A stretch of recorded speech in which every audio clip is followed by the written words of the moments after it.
Dear students, आज वही फिर क्षितिज का फर्स्ट चैप्टर दो बैलों की कथा को लेकर हम आगे बढ़ेंगे। कहानी पे आते हैं।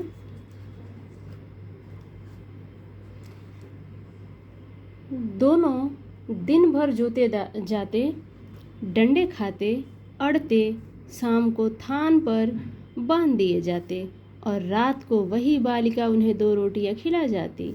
प्रेम के इस प्रसाद की यह बरकत थी कि 2-2 गाल सूखा भूसा खाकर भी दोनों दुर्बल न होते। मगर दोनों की आंखों में रोम रोम में विद्रोह भरा हुआ था। एक दिन मोती ने मूक भाषा में कहा, अब तो नहीं सहा जाता हीरा, क्या करना चाहते हो? एकाध को सिंग पर उठाकर फेंक दूंगा, लेकिन जानते हो, वही प्यारी लड़की जो हमें रोटियां खिलाती है उसी की लड़की है जो इस घर का मालिक है। यह बेचारी अनाथ न हो जाएगी तो मालकिन को न फेंक दूं। ये जितने विद्रोह वाले प्रतिकार करने वाले सेंटेंस हैं सभी मोती के हैं, और जितने सेंटेंस समझाए जा रहे हैं, जिन वाक्यों में समझाने की कोशिश की जा रही है, वो सब हीरा के हैं। तो फिर मोती क्या कहता है? तो मालकिन पहले तो कहता है कि मैं उस मालिक को मार दूंगा, फेंक दूंगा सिंग पर उठा के। फिर हीरा समझाता है कि वो जो बच्ची है ना, हमें रोटियां खिला जाती है प्रेम से, उसी की लड़की है, अनाथ हो जाएगी, माँ तो पहले ही मर चुकी है। फिर मोती कहता है कि फिर मालकिन को न फेंक दूं, वही तो उस लड़की को मारती है, लेकिन औरत जात पर सिंग चलाना मना है, यह भूले जाते हो। फिर ये वाक्य जो है हीरा के हैं। इस वाक्य में इस पर क्वेश्चन भी आगे बना हुआ है, इसको इम्पोर्टेंट में अंडरलाइन कर लीजिए। तुम तो किसी तरह निकलने ही नहीं देते, बताओ तुड़ाकर भाग चले? हाँ, यह मैं स्वीकार करता हूँ, लेकिन इतनी मोटी रस्सी टूटेगी कैसे? इसका एक उपाय है, पहले रस्सी को थोड़ा सा चबा लो, फिर एक झटके में जाती है। रात को जब बालिका रोटियां खिलाकर चली गई, दोनों रस्सियां चबाने लगे, पर मोटी रस्सी मुंह में न आती थी। बेचारे बार बार जोर लगा कर रह जाते थे। सहसा घर का द्वार खुला और वही लड़की निकली। दोनों सिर झुकाकर उसका हाथ चाटने लगे। दोनों की पूंछें खड़ी हो गईं। उसने उनके माथे सहलाए। किसने? उस लड़की ने।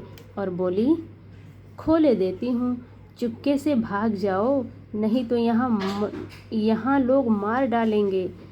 आज घर में सलाह हो रही है कि इनकी नाकों में नाथ डाल दी जाए। नाथ जानवरों के नाकों में लगाया जाता है। जो जानवर थोड़े शरारती होते हैं उनको और कंट्रोल में करने के लिए बड़े मोटे से सुए में रस्सी डालकर उनके नाक को छेद दिया जाता है। नाक का जो बीच वाला पार्ट है उसको छेद करके वो रस्सी उसमें पहना दी जाती है, जिससे वो अपने सिर को और घुमा नहीं पाते, बस झुकाकर खड़े रह सकते हैं, नाद में मुंह डालकर खा सकते हैं। दाएं बाएं ऊपर नीचे हिलाने में उन्हें दिक्कत होती है। तो जब ज़्यादा जानवरों को एकदम कंट्रोल में रखना होता है तो नाथ डाली जाती है उनके नाक में। वही बात घर में हो रही थी जो बच्ची बता रही है। उसने गराव खोल दिया, पर दोनों चुपचाप खड़े रहे। मोती ने अपनी भाषा में पूछा, अब चलते क्यों नहीं? हीरा ने कहा, चले तो, लेकिन कल इस अनाथ पर आफत आएगी, मतलब सब इसी पे शक करेंगे कि इसी ने खोल दिया, सब इसी पर शक संदेह करेंगे। सहसा बालिका चिल्लाई, दोनों फूफा वाले बैल भागे जा रहे हैं। ओ दादा दादा, दोनों बैल भागे जा रहे हैं, जल्दी दौड़ो। अब मात्र इतना कह देने से उसके ऊपर से भी इल्ज़ाम हट जाएगा। लोग घर वाले सोचेंगे कि अगर ये खोलती तो फिर चिल्लाती क्यों। समझदारी से बच्ची ने काम लिया। गया हड़बड़ाकर भीतर से निकला और बैलों को पकड़ने चला। वे दोनों भागे। गया ने पीछा किया और भी तेज हुए। गया ने शोर मचाया, फिर गांव के कुछ आदमियों को भी साथ लेने के लिए लौटा। दोनों मित्रों को भागने का मौका मिल गया, सीधे दौड़ते चले गए। यहाँ तक कि मार्ग का ज्ञान न रहा। जिस परिचित मार्ग से आए थे उसका यहाँ पता न था। नए नए गांव मिलने लगे। तब दोनों एक खेत के किनारे खड़े होकर सोचने लगे, अब क्या करना चाहिए। हीरा ने कहा, मालूम होता है राह भूल गए, तुम भी बेतहाशा भागे। वहीं उसे मार गिराना था। ये मोती के फिर वाक्य हैं। उसे मार गिराते तो दुनिया क्या कहती। वह अपना धर्म छोड़ दें, लेकिन हम अपना धर्म क्यों छोड़ें। बहुत अच्छी बात बता रहा है हीरा यहाँ पे। मोती कह रहा है कि तुम बेमतलब भागे, वहीं पे उसे मार गिराना चाहिए था। फिर हीरा समझा रहा है कि वो लोग अपना धर्म छोड़ दें, हम पर हाथ उठाते हैं, उठाएं, मारे, जो भी करना है करते हैं, लेकिन इसका मतलब ये कि हम भी अपना धर्म छोड़ दें। फिर उनमें और हम में अंतर क्या रह जाएगा। दोनों भूख से व्याकुल हो रहे थे।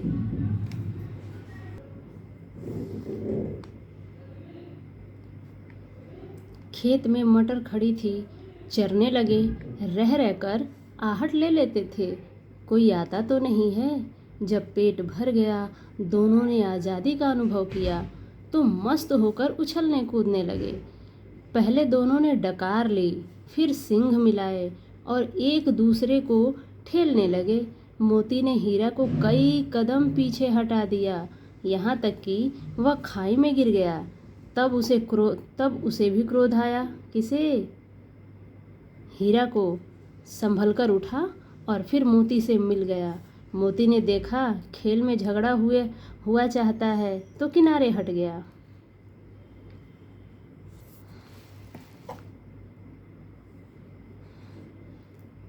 अरे यह क्या, कोई सांड डोंकता चला आ रहा है। हाँ, सांड ही है। वह सामने आ पहुंचा। दोनों मित्र बगले झांक रहे हैं। सांड पूरा हाथी है।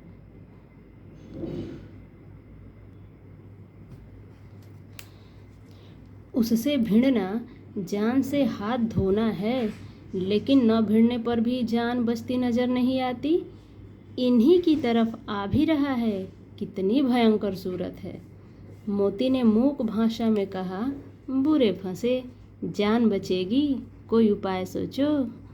हीरा ने चिंतित स्वर में कहा, अपने घमंड में भूला है, आरजू विनती न सुनेगा, भाग क्यों न चले।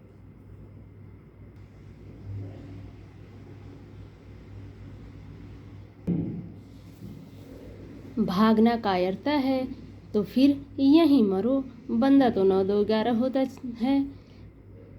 और जो दौड़ाए, आपस में वार्तालाप कर रहे हैं। तो फिर कह रहा है कि अगर भाग तो चलें, पर अगर दौड़ाए तो फिर कोई उपाय सोचो जल्द। उपाय यही है कि उस पर दोनों जने एक साथ चोट करें। मैं आगे से रगेदता हूँ, तुम पीछे से रगेदो। दोहरी मार पड़ेगी तो भाग खड़ा होगा। मेरी ओर झपटे, तुम बगल से उसके पेट में सींग घुसेड़ देना। जान जोखिम है, पर दूसरा उपाय नहीं है। दोनों मित्र जान हथेलियों पर लेकर लपके। सांड को भी संगठित शत्रुओं से लड़ने का तजुर्बा मतलब अनुभव न था। वह तो एक शत्रु से मल्ल युद्ध करने का आदी था। एक एक करके आए तो फिर चित्त कर दे, लेकिन दो एक साथ आए तो उसे इसका थोड़ा भी एहसास न था और अनुभव न था कि दो शत्रुओं के साथ एक साथ कैसे लड़ा जाता है। ज्यों ही हीरा पर झपटा, मोती ने पीछे से दौड़ाया। सांड उसकी तरफ मुड़ा तो हीरा ने रगेदा।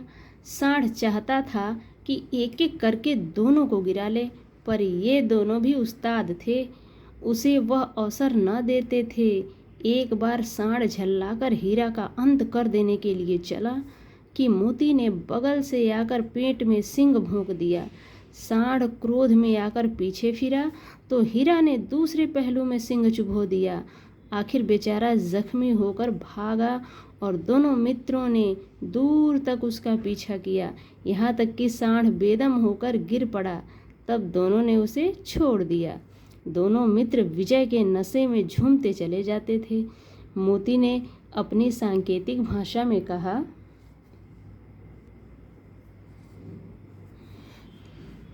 मेरा जी तो चाहता था कि बच्चा को मार ही डालूं। अब देखो विजय हो चले हैं तो वो हाथी जैसा सांड बच्चा नजर आ रहा है। हीरा ने तिरस्कार किया, गिरे हुए बैरी पर सींग न चलाना चाहिए, यह सब ढोंग है। फिर मोती जवाब देता है, बैरी को ऐसा मारना चाहिए कि फिर न उठे। अब घर कैसे पहुँचेंगे वह सोचो, पहले कुछ खा लें तो सोचें। सामने मटर का खेत था ही, मोती उसमें घुस गया। हीरा मना करता रहा पर उसने एक न सुनी। अभी 2 ही 4 ग्रास मतलब गाल मुंह भर के खाए थे कि 2 आदमी लाठियां लिए दौड़ पड़े और दोनों मित्रों को घेर लिया। हीरा तो मेड़ पर था, निकल गया। मोती सींचे हुए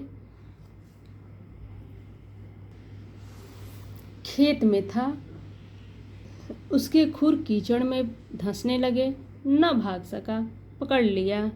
हीरा ने देखा संगी संकट में है तो लौट पड़ा, फंसेंगे तो दोनों फंसेंगे। रखवालों ने उसे भी पकड़ लिया। प्रातःकाल दोनों मित्र कांजी हाउस में बंद कर दिए गए। कांजी हाउस एक प्रकार का कह सकते हैं गौशाला ही, लेकिन उसमें केवल गायें ही या फिर भैंसें ही नहीं रहती हैं। उसमें हर प्रकार के आवारा पशुओं को रखा जाता है। जो छुड़ाने जाता है पैसा पे करता है और फिर वहाँ से लेके आता है अपने अपने जानवरों को।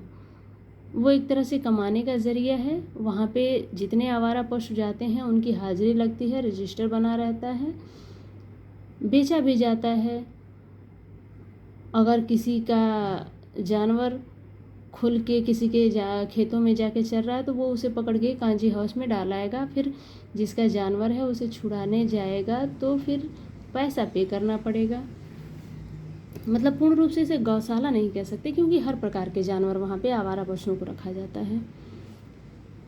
दोनों मित्रों को जीवन में पहली बार ऐसा साबिका पड़ा कि सारा दिन बीत गया और खाने को एक तिनका भी ना मिला। ऐसा पहली बार उनके साथ हुआ। समझ ही में ना आता था यह कैसा स्वामी है। इससे तो गया फिर भी अच्छा था, कम से कम सूखा भूसा तो देता था। यहाँ कई भैंसें थीं, कई बकरियाँ, कई घोड़े, कई गधे, पर किसी के सामने चारा न था। सब जमीन पर मुर्दों की तरह पड़े थे। कई तो इतने कमजोर हो गए थे कि खड़े भी न हो सकते थे। सारा दिन दोनों मित्र फाटक की ओर टकटकी लगाए ताकते रहे पर कोई चारा लेकर आता न दिखाई दिया। तब दोनों ने दीवार की नमकीन मिट्टी चाटनी शुरू की, पर इससे क्या तृप्ति होती। रात को भी जब कुछ भोजन न मिला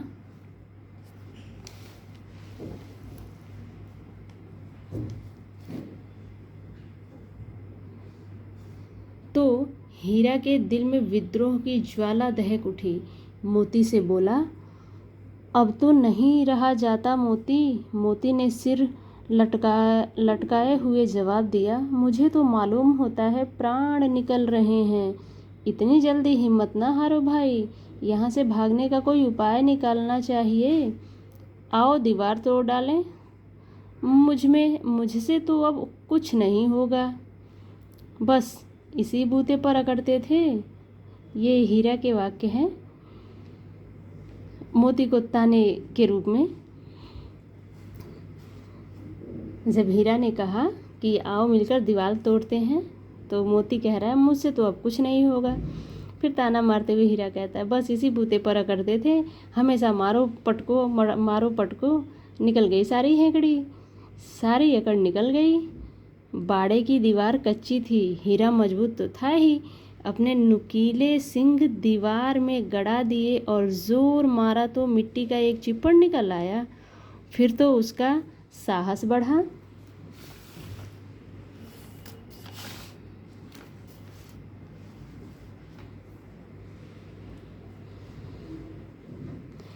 इसने दौड़ दौड़कर दीवार पर चोटें की और हर चोट में थोड़ी थोड़ी मिट्टी गिराने लगा। उसी समय कांची हाउस का चौकीदार लालटेन लेकर जानवरों की हाजिरी लेने आ निकला। हीरा का उज्जड़पन देखकर उसने उसे कई डंडे रसीद किए, मतलब मारे, और मोटी सी रस्सी से बांध दिया। मोती ने पड़े पड़े कहा, आखिर मार खाई, क्या मिला? अपने बूते भर जोर तो मार दिया। हीरा के वाक्य हैं, जवाब हैं, ऐसा जोर मारना किस काम का कि और बंधन में पड़ गए। हीरा है, अब हीरा की बारी है, वो ताने मार रहा है। जोर तो मारता ही जाऊंगा, चाहे कितने ही बंधन पड़ते जाएं। हीरा ने जवाब दिया। जान से हाथ धोना पड़ेगा। फिर मोती ने जवाब दिया। फिर हीरा क्या कहता है, कुछ परवाह नहीं, यो भी तो मरना ही है। सोचो, दीवार खुद जाती तो कितनी जानें बच जाती। इतने भाई यहाँ बंद हैं, किसी की देह में जान नहीं है। 2-4 दिन और यही हाल रहा तो सब मारे जाएंगे। हाँ, यह बात तो है। अच्छा, तोला, फिर मैं भी जोर लगाता हूँ।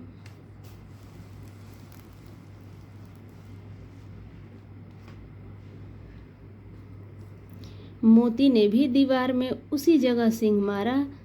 थोड़ी सी मिट्टी गिरी और फिर हिम्मत बढ़ी। फिर तो वह दीवार में सींग लगाकर इस तरह जोर करने लगा मानो किसी प्रतिद्वंदी से लड़ रहा है। आखिर कोई 2 घंटे की जोर आजमाइश के बाद दीवार ऊपर से लगभग 1 हाथ गिर गई। उसने दूनी शक्ति से दोबारा धक्का मारा तो आधी दीवार गिर पड़ी।